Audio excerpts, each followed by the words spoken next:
사사기 1장 1, 2절 말씀을 읽고 말씀을 시작할게요. 여호수아가 죽은 후에 이스라엘 자손이 여호와께 여쭈어 이르되 우리 가운데 누가 먼저 올라가서 가나안 족속과 싸우리이까. 여호와께서 이르시되 유다가 올라갈지니라. 보라 내가 이 땅을 그의 손에 넘겨 주었노라 하시니라. 아멘. 오늘은 사사기 내용에 들어가기 전에 이제 사사기에 대한 일종의 개관의 시간이죠. 우리가 어떤 시각으로 사사기를 봐야 하는가 라는 말씀을 먼저 함께 나누는 게 중요하다고 생각을 하고, 제목은 여기에 기록되어 있는 대로 신앙의 이름으로 포장된 욕망의 시대가 바로 어떤 의미의 사사기에서 우리가 봐야 할 중요한 초점이 아니겠는가 그런 생각을 해봅니다. 이제 사사기를 보는 두 가지 관점이 있어요. 하나는 위대한 영웅의 시대로 보는 견해가 있고, 다른 하나는 신앙의 이름으로 포장된 욕망의 시대로 보는 견해가 있습니다. 서로 상반되죠. 하나는 영웅으로 보는 거고, 사사기에 등장하는 사람들을, 또 하나는 사실은 그 속에 숨겨진 욕망이 있는 사람들이다. 성경은 우리에게 이제 어떤 관점에서 성경을 읽을 것을 원하고 있을까? 참 판단하기가 쉽지가 않죠. 왜냐하면 우리에게 익숙한 것은 사사들은 되게 위대한 사람이라고 하는 전제를 가지고 말씀을 보기 때문에 사사기의 인물 하나하나를 반대의 이면을 소개한다는 것이 사실은 위험한 이야기일 수도 있지만, 근데 위험하고 위험하지 않고의 문제를 떠나서 설교자의 중요한 역할이 있다면 저는 올바른 관점을 가질 수 있도록 객관적인 내용을 정확하게 제시해 주는 게 일단 중요하고, 그 다음에 선택과 결정은 여러분들 각자의 몫인 거죠. 그죠? 그렇게 저의 역할은 어떤 게 객관적으로 우리가 봐야 할 정확한 메시지인가, 그 다음에 그거를 통해 여러분들은 어떤 관점으로 사사를 이해하는 게 옳은가, 저와 여러분들의 이 협력이 잘 이루어져야 한다. 사사기는 가나안에서 지파별로 땅을 다 배정받았잖아요. 각 지파들이 그 땅에 정착해가는 과정에서 세 가지의 중요한 변화를 보여주고 있거든요. 전체를 놓고 보았을 때.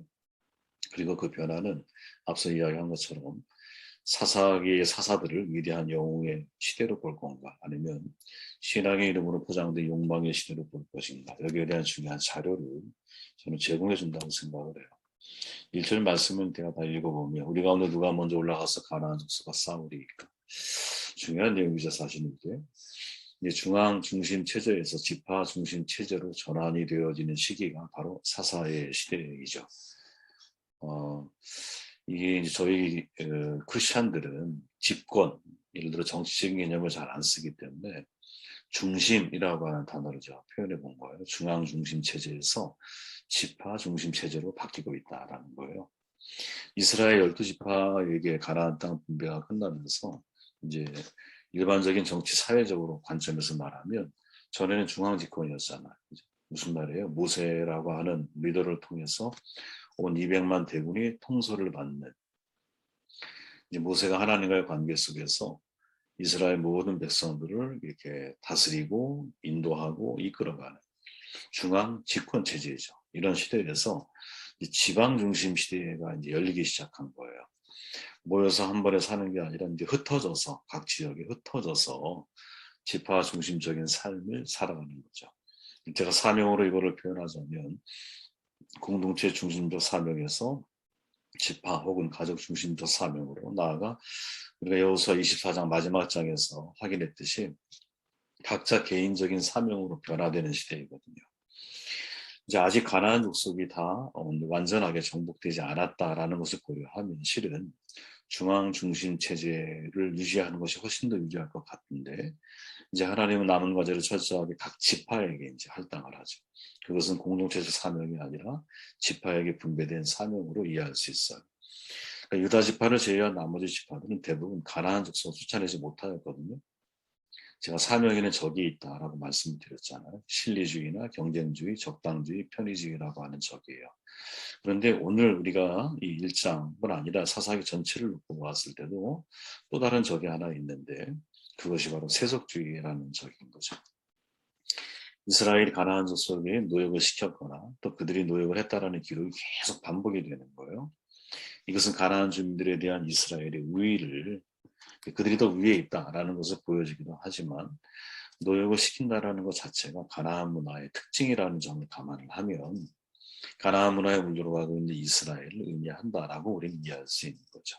다시 말하면 중앙 중심 체제에서 지파 중심 체제로 변화되면서 이스라엘 백성들은 가나안 문화에 동화돼 가고 있다라는 거예요. 이걸 확인할 수 있는 내용이 뭐냐면 이 보라색 내용을 읽어보면 므낫세, 에브라임, 스불론, 아셀, 납달리라고 하는 지파의 정복 과정을 소개하고 있죠. 가나안 문화에 동화되어가는 모습이 이 이제 가나안 족속과 함께 거주했던 상황을 묘사하는 이 패턴들이에요. 패턴. 이 패턴 속에 이제 정확하게 드러나죠. 에브라임과 스불론의 경우는 가나안 족속이 그들 중에 거주했다 이렇게 말을 해요.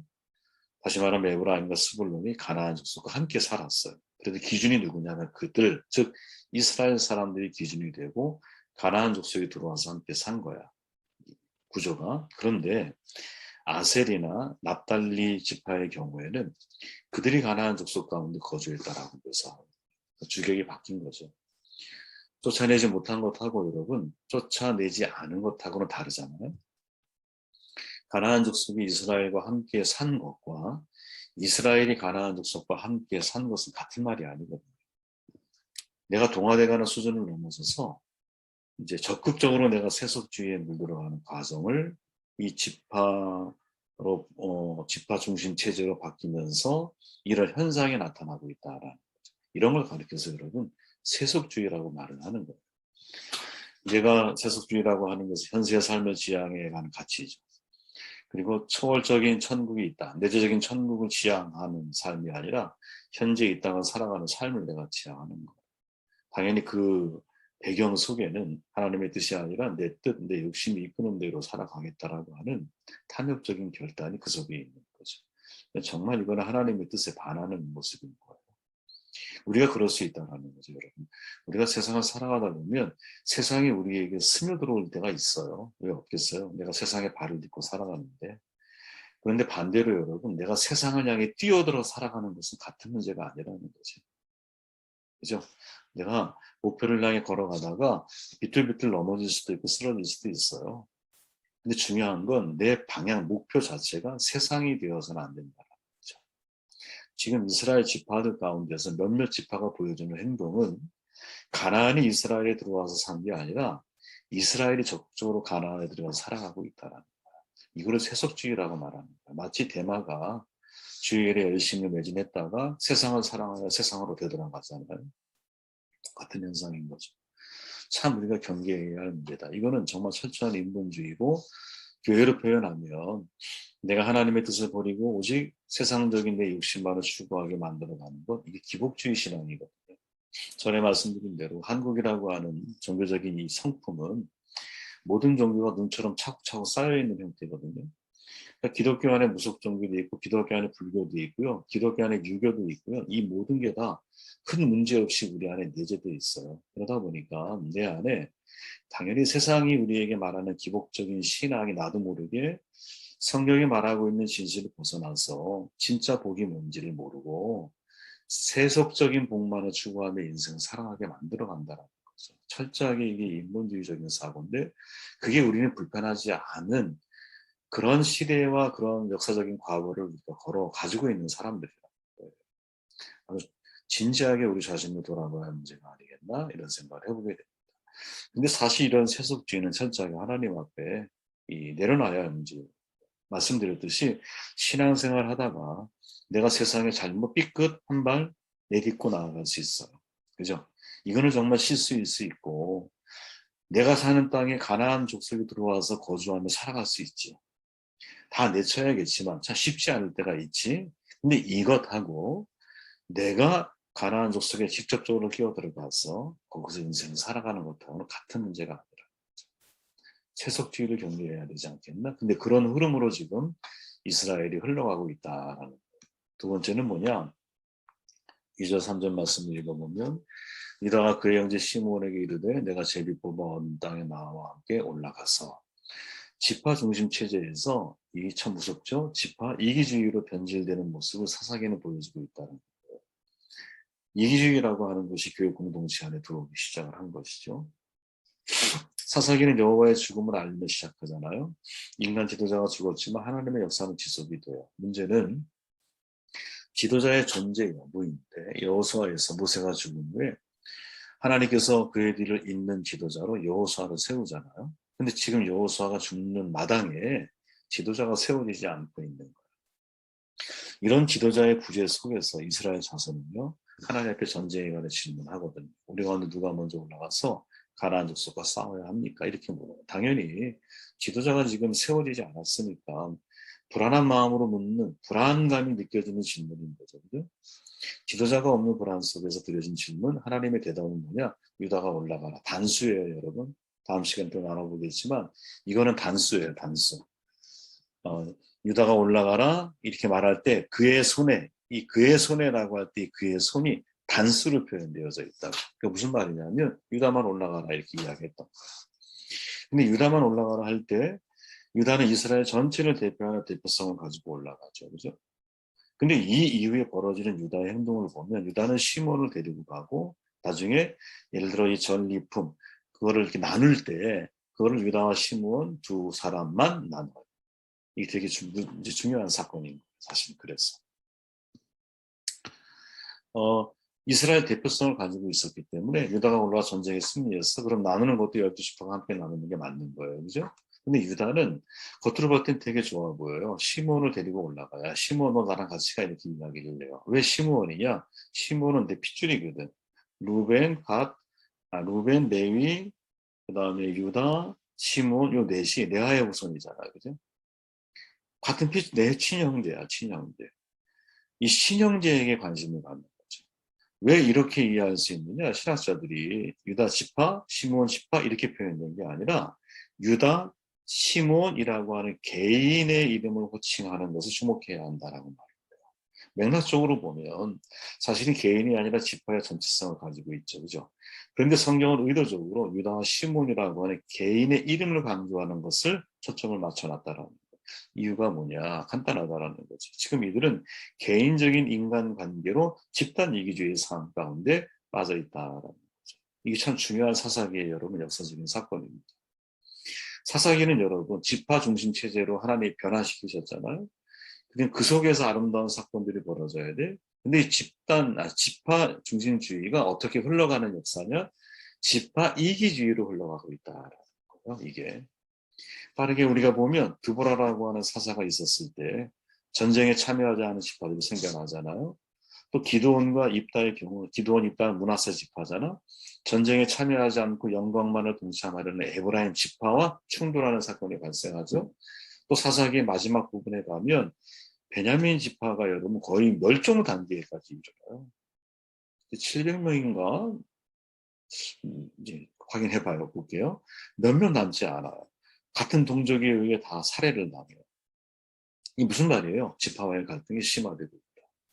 근데 이 출발이 어디에서부터 유다라고 하는 사람이 네가 올라가라라고 하는 하나님 명령을 듣고 누구만 데리고 가? 시몬만 데리고 가고 마지막 결과론도 시몬과 나. 그래서 여러분 이게 이 사사 시대에 매우 중요한 아주 뭐랄까 사건을 우리에게 소개해주고 있구나. 우리를 얘기하면 교회 공동체가 이제 서로 뭉치고 함께 협력하기 시작하면서 그 속에서 집단 이기주의적인 현상이 나타나기 시작하는 거죠.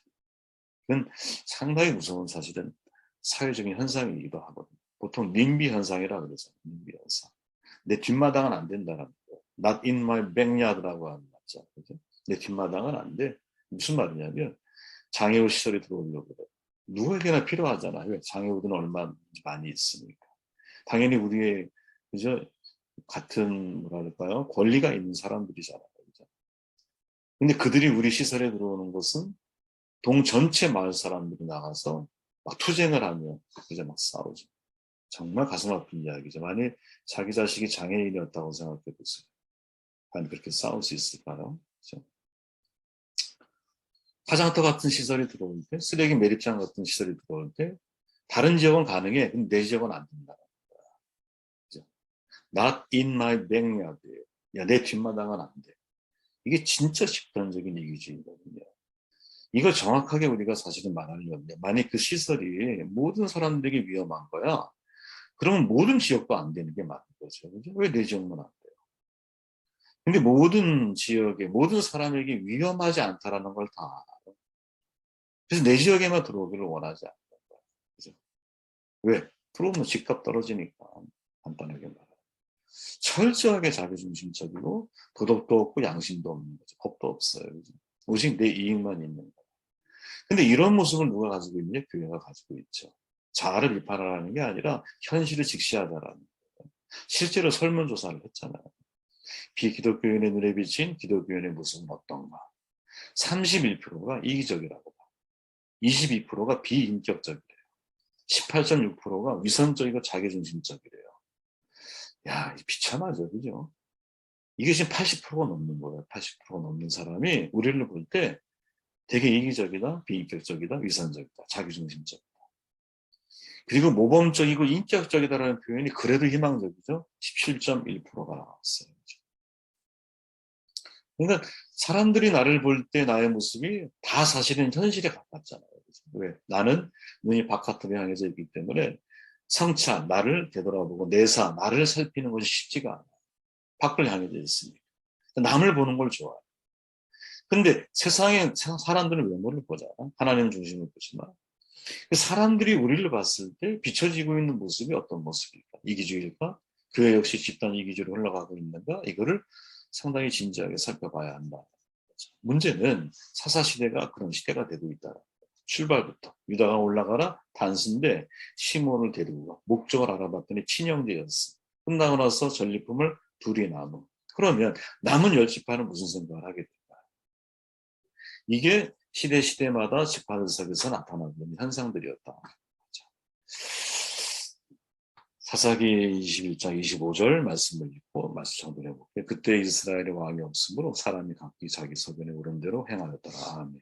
이제 지파 이기주의가 심화되면 어떤 모습이 되느냐면 자기 소견 중심으로 타락을 하게 되는 거지. 네, 이게 이제 사사기가 가지고 있는 전체적인 흐름 속에 있는 거다. 자기 생각에 옳은 대로 판단하는 것 사사시대의 특징이거든요. 그죠? 자기 소견이 옳은 대로 행하였다라는 표현이 아주 자주 등장해요. 특별히 후반절에 가면 반복적으로 나오는 표현 가운데 하나. 기준이 누구예요? 내가 기준이 돼요. 왜? 왕이 없기 때문이라고 말해요. 근데 이들에게 왕이 없어요? No, 왕이 있죠. 누구예요? 하나님이셔. 근데 하나님, 절대적인 하나님의 말씀이 나에게 이제 적용하고 싶어 하지를 않아요. 왜? 나는 나의 욕망을 추구하려고 하는 내 내적인 이기심, 욕심이 있거든요. 근데 이 욕심이 누구랑 하나님의 말씀과 만나면 항상 충돌이 일어나요. 그러면 사람은 누구를 선택해? 하나님 말씀이 아니라 내 욕망을 선택하기 쉽다는 거지. 그런 점에서 여러분, 구약학 교수죠. 이제 전성민 교수라는 분이 저는 이제 개인적으로 이분의 생각에 상당히 제가 공감하고 있고, 그리고 이제 우리나라의 박영선 이제 목사님 같은 분도 이제 제가 그분의 생각도 굉장히 존중하는데, 이제 그분들이 가지고 있는 관점이 이거예요. 신앙의 이름으로 포장된 욕망의 시대가 바로 사사시대다. 무슨 말이냐? 사람들은 욕망을 추구해요. 근데 욕망은 되게 천박한 방향으로 흘러가잖아요. 천박한 민낯을 드러내지 않아. 대신에 신앙의 이름으로 포장을 하는 거지. 하나님의 비전이라는 말로 포장하면 여러분 얼마나 듣기 좋아요. 속을 파고 들어가 보면 썩은 데가 퐁퐁 나. 그죠? 남을 속이는 것과 동시에 자기도 속이는 것. 여러분 이런 사역자들이 얼마나 사실은 많을까요? 그죠? 우리 역시 마찬가지 아니겠어요? 신앙의 이름으로 내 욕망을 포장한 사람들을 어디에서 만나냐? 사사기에서 만나게 된다는 거지. 그렇게 우리가 사사라고 하는 판관, 재판관이라고 하는 이런 사람들을 되게 우리가 얘기하는 법관 정도 될 수 있을까요? 법관이 겉으로 볼 땐 여러분 얼마나 훌륭해요. 법을 쓰고 법을 지키고 정의를 실현하고 그죠? 그런데 여러분 우리가 제일 씁쓸한 게 뭐예요? 법이 그 법을 예를 들어 집행하고 있는 그 1인 한 명 한 명이 집행관으로서 역할을 하는 그 사람들이 돈에 의해 썩어져 가거나 판단을 굽게 하거나 그죠? 그들이 자기가 법을 마음대로 주물럭거릴 수 있다라고 하는 엄청난 교만을 가지고 자기가 마치 법 위에 존재하는 사람인 것처럼 그죠? 자기는 법의 틈새를 너무나 잘 아니까 틈새를 이용해서 자기는 유익을 취하고 오히려 죄인을 만들어가는 그러다 보니 여러분 무죄, 무전유죄라고 하는 말이 만들어진 거잖아요. 그죠? 이게 세상이라는 거지. 겉으로는 법이에요, 여러분. 법을 잘 포장한 사람. 내면을 파고 들어가 보니까 법은 무슨 자기가 법을 안 지켜. 그죠? 정말 화나는 일이죠, 이런 일. 자, 사사시대 영웅이라고 하는 사람 중에 한 인물을 떠올려 보세요. 아마 여러분들이 제일 많이 생각하는 것 중에 기드온, 삼손일 거야. 그죠? 기드온을 한번 떠올려 보십시오.